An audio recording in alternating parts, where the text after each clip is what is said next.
Olá, chegando aqui para mais um episódio de leitura do livro A Lei da Compensação Divina, Pensamentos Poderosos para você alcançar todos os seus desejos.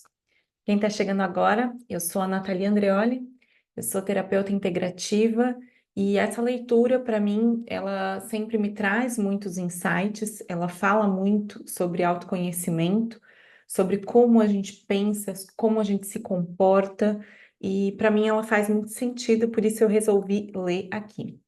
Se você está chegando agora, eu recomendo que você acesse aqui a playlist, né, onde tem todos os outros episódios, porque hoje a gente está no capítulo 9, que se chama Transcendendo o Medo. O último que a gente trabalhou foi a entrega espiritual. A gente já falou bastante sobre raiva, sobre culpa, e logo no início do livro ela fala, né, que esse livro, ele é um livro que fala sobre dinheiro, amor e milagres. Então, para mim faz muito sentido essa leitura. Depois comenta aqui também se você se está fazendo sentido para você, se você gostou, também recomendo, né, que compartilhe com outras pessoas, porque esse livro ele foi um livro bem importante para mim em um momento que eu estava muito ali vibrando na sobrevivência, um pouco desesperançosa com as coisas, e ele chegou até mim e mudou um pouco a forma como eu penso, a forma como eu ajo. E eu vejo que ele é um livro de consulta. Então, de tempos em tempos, eu tenho que ir lá consultar, reler, porque parece que a gente se esquece, né, das coisas, a gente se esquece de colocar em prática aquelas coisas que fazem bem para a gente. E por isso que eu resolvi, então, ler esse livro. É uma forma também de eu me comprometer a reler, a refletir sobre ele, para colocar em prática aquilo que ela nos coloca, aquilo que ela nos ensina no livro. Então vamos lá, vou começar a ler aqui então, Transcendendo o Medo, capítulo 9. Essa história de ame e tudo terminará bem não soa muito atraente nem sensata à mente baseada no ego. No entanto, o nosso objetivo espiritual na vida é ultrapassar o ego. Essa é a mente do medo. É o nosso poder mental apontado contra nós. É a parte da nossa mente que pensa que devemos lutar para seguir em frente, competindo com todos, pois o êxito não está disponível para muita gente. Mas a mente baseada no ego não representa a verdade do que somos, e o que ela diz não é a verdade. Trata-se do nosso ódio a nós mesmos, mascarado de amor próprio. Trata-se do nosso. Desculpa. O ego finge nos ajudar ao mesmo tempo em que nos empurra para o inferno dos pensamentos confusos e tortuosos.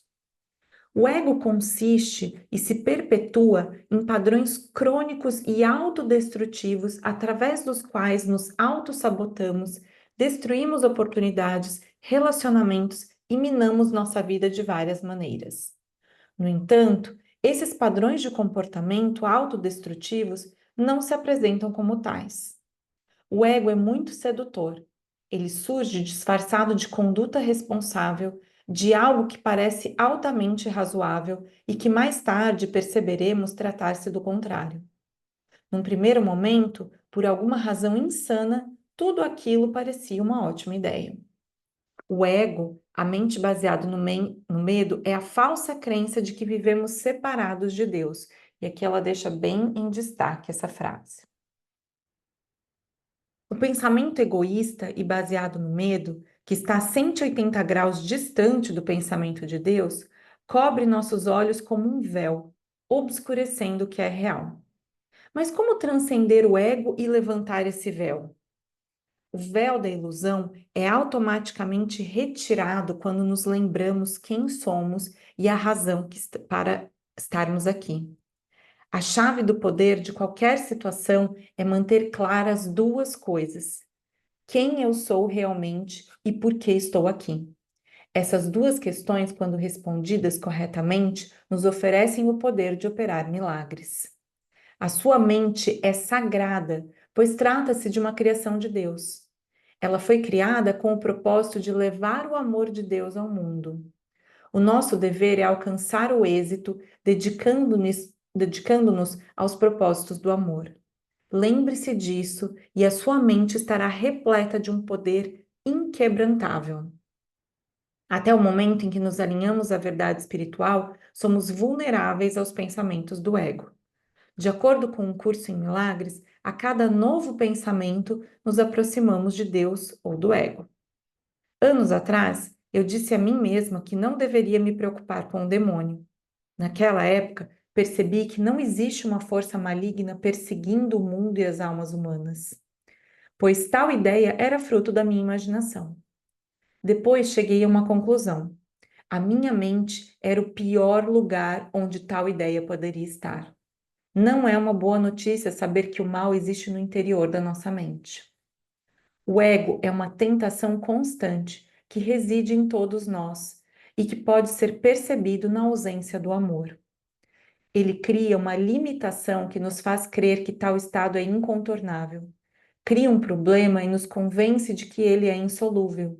O fato é que o ego reside no interior da nossa mente, mas não é um amigo, de forma alguma. Por outro lado, o fato de o ego residir no interior da nossa mente significa que temos o poder de alterar tal situação. E aqui ela enfatiza isso, grifando, né, deixando em itálico, né? Temos o poder de alterar tal situação. Num dos meus cursos, um homem certa vez me disse que sempre fora feliz em sua vida como professor de piano, mas que a recessão estava atingindo todo mundo e que o número de alunos caíra drasticamente, afetando seu nível de vida. Esse homem, que se chamava Dan, dizia rezar por um milagre. Até aí, tudo certo. Não demorou muito e ele encontrou o anúncio de um emprego oferecido por uma instituição educacional próxima à sua casa. E o trabalho parecia perfeitamente de acordo com as suas qualificações.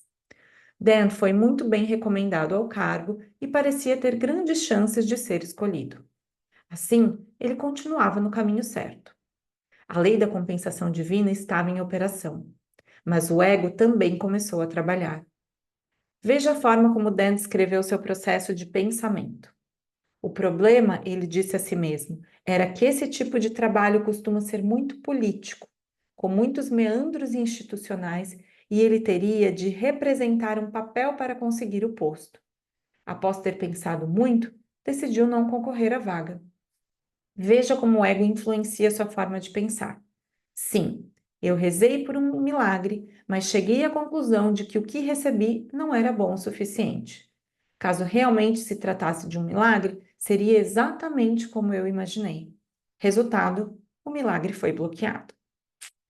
Você notou a sutileza do ego? A forma como ele desvalorizou uma oportunidade em nome de certos valores? E valores ela coloca aqui em itálico. Dan acabou imaginando que a sua escolha baseada no medo era, de alguma maneira, eticamente superior. E como teria operado uma mente milagrosa? Em primeiro lugar, quando rezamos por um milagre, devemos considerá-lo recebido. Em segundo lugar, devemos estar alertas às oportunidades enviadas pelo universo, ainda que não pareça ser exatamente o que esperávamos. O fato de uma possível solução para o nosso problema ter surgido de uma forma diferente da planejada pela nossa mente costuma ser um sinal de que veio de Deus. Eu perguntei a Dan o que o levou a ter tanta certeza de que o cargo envolveria politicagem. Ele me disse ter escutado um boato de que o cargo fora político no passado, mas a história era baseada em fatos que não lhe diziam respeito. Na verdade, tal informação nem seria necessariamente verdadeira, e mesmo que fosse, não se aplicaria a Dan. Como ele poderia saber o que acontecera no passado sem abrir-se à mesma situação no presente? Ele estava agindo como alguém que escuta a campainha ser tocada, mas não abre a porta, pois acha que sabe quem está do lado de fora e que a pessoa veste o que a pessoa veste e o que quer. Não é suficiente que os milagres sejam constantemente direcionados a nós. Devemos ser receptivos ou estar preparados para o milagre. Para receber milagres, devemos manter a mente e o coração abertos. O ego acaba bloqueando tudo isso. Abrir-se aos milagres é uma disciplina e uma arte. Nós devemos tomar cuidado com o fato de imaginarmos qual seria a aparência do milagre sua forma e o modo de apresentação. Na verdade, pela própria natureza, os milagres representam a interrupção de um padrão, a descontinuidade de um status quo. A lei da compensação divina abre uma nova trajetória, a qual não está baseada no passado, mas no amor que Deus sente por nós. Deus não conhece limites, nem se curva frente às exigências de carência e falta próprias do ego. Ele não compartilha a visão pobre que o ego nutre por todos nós. E nós deveríamos fazer a mesma coisa. Mas, como nos livrarmos desse intruso em nossa mente? O ego não é uma coisa da qual deveríamos simplesmente nos livrar, pois na verdade ele não existe. Trata-se de uma mera alucinação mortal que costumamos aceitar. É a ausência do amor, da mesma maneira que a escuridão é a ausência de luz. Quando acendemos as luzes, a escuridão desaparece. Quando acendemos o amor, o ego desaparece. Tudo o que oferecermos à verdade será capaz de vencer as mentiras. De acordo com um curso em milagre, todos acreditamos ser alvos de vários problemas, mas na verdade costumamos ter apenas um: o distanciamento de Deus.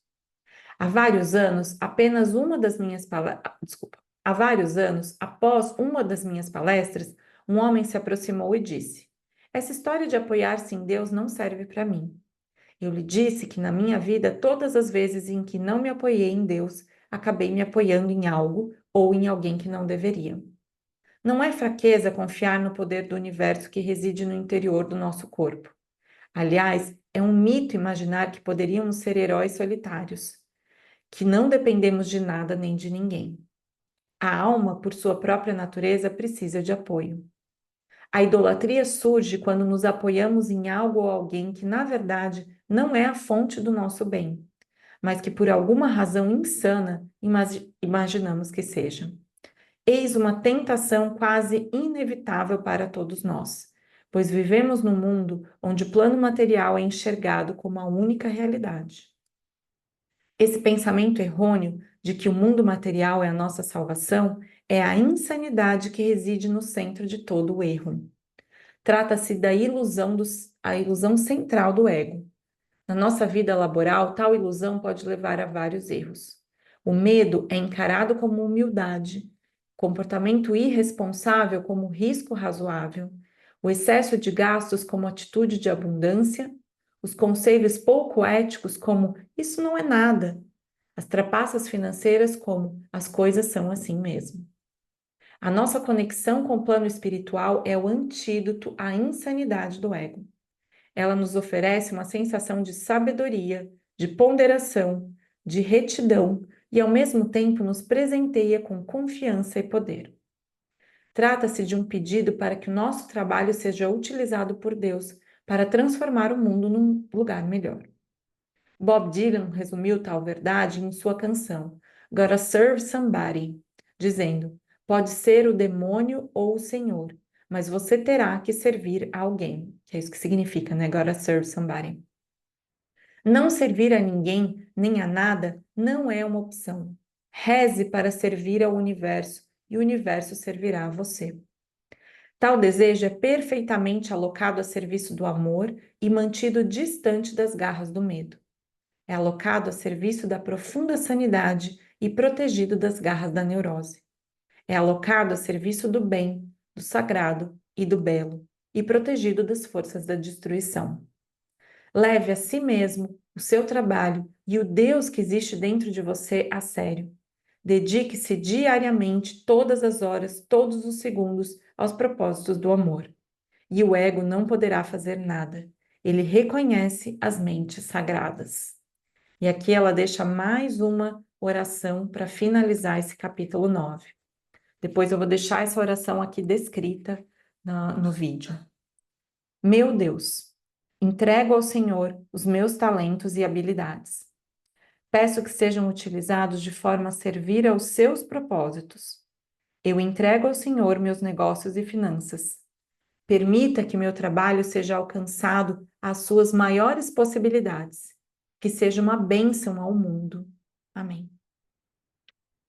Então, o que eu queria destacar aqui nesse capítulo, que me chama muito a atenção, onde ela fala bastante sobre essa questão do ego, como o nosso ego interfere, né? E até eu lembrei agora de um livro que eu li, que eu não sei se tem esse livro em português, mas chama Ego is the Enemy, do Ryan Holiday. Deixa eu ver se estou olhando aqui se tem ele em português. Eu vou deixar aqui a recomendação do livro. Ele é bem interessante, porque muitas vezes a gente as coisas que a gente faz, a forma como a gente age, está muito baseado no nosso ego. Tem sim o livro em português, tá? Ego é o seu inimigo. Como dominar o seu pior adversário. Então, esse livro do Ryan Holiday, ele tem outros livros bem interessantes também. E, e ele fala, né? O ego é um adversário interno citado por quase todos os grandes filósofos da história em incontáveis obras de arte, de todas as culturas e de todos os tempos. E agora vamos aprender a destruí-lo antes que ele destrua você, né? Ele apresenta exemplos reais e inspiradores de pessoas comuns que dominaram o ego, chegaram aos mais altos níveis de poder e sucesso e se tornaram lendas, não pela fama, mas pelo trabalho e legado. E aí eu vou deixar aqui também essa descrição e o link, né, desse livro em português, e é bem interessante isso. E eu vejo, pelo menos, né, com base na minha experiência, que isso é um trabalho contínuo, é o que eu estava falando no início do vídeo, né?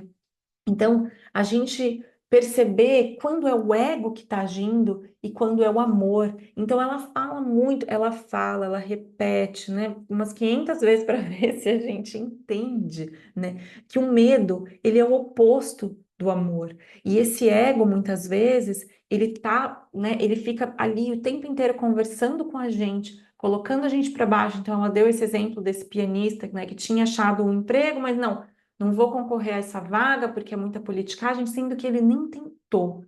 E isso que ela fala, quando a gente pensa que se as coisas não acontecem exatamente do jeito que a gente imaginou, não, então isso não é bom, né? E como que isso puxa a gente para trás? E tem uma frase que foi a minha professora de formação de terapeutas Mahalila, que é o jogo do autoconhecimento, né? A Denise Mascarenhas falou numa das formações que eu fiz com ela, e ela falou essa frase e me tocou muito. Ela falou assim: os planos de Deus são melhores que os meus. Então, de tempos em tempos, eu lembro dessa frase, né, para me lembrar de que as coisas não vão acontecer do jeito que eu imaginei. E quando eu me coloco a serviço do amor, quando eu coloco as minhas habilidades, que é o que ela fala aqui, né? Entrego ao Senhor os meus talentos e habilidades para que sejam utilizados de forma a servir aos seus propósitos, não aos meus, né? Que seja feita a vossa vontade. Então eu vejo que muitas vezes o ego,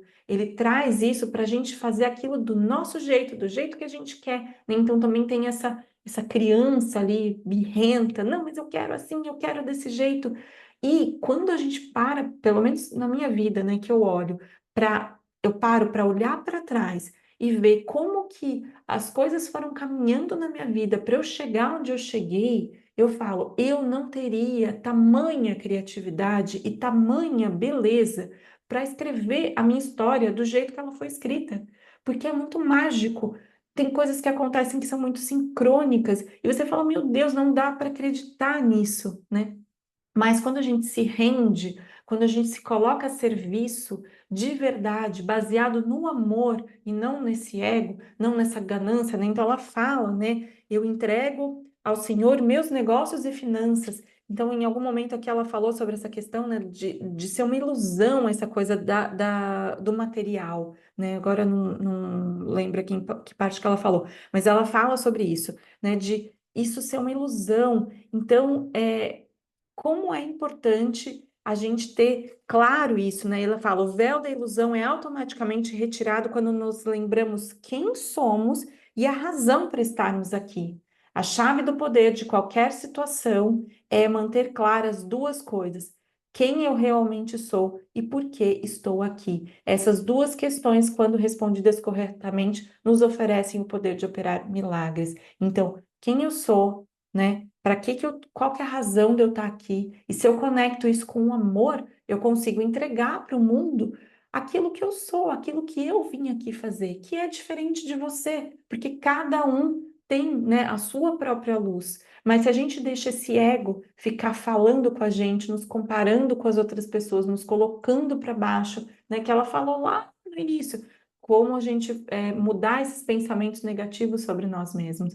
Então, é uma construção que ela vem trazendo aqui nesse livro, e é colocar em prática todos os dias, se lembrando, e às vezes a gente vai escorregar, e aí por isso que é tão importante a gente ter, né, para mim, gravar esse vídeo é isso, é uma lembrança. Opa, pera lá, cadê? É o ego que está falando? Ou eu estou falando com essa voz do amor, de quem realmente eu sou? Então, são lembretes diários que a gente tem que fazer para sempre, né? Eu vejo que é uma coisa, é um caminho a ser construído todos os dias eu me lembrar. Por quê? Porque essa vozinha vai vir aqui falar com a gente. E se a gente der ouvido a isso, a gente vai paralisar, a gente vai se comparar, a gente não vai ser quem a gente é e fazer aquilo que a gente tem a missão de fazer. Isso é o que eu acredito.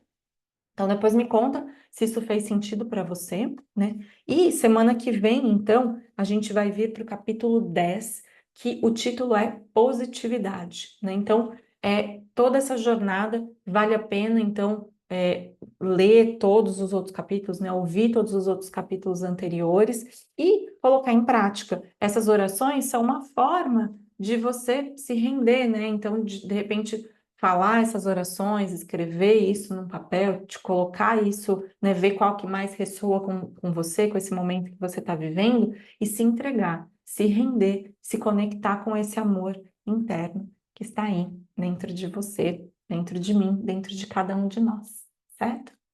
Então é isso. Muito bom estar aqui com vocês. Obrigada para quem chegou aqui até o final desse vídeo.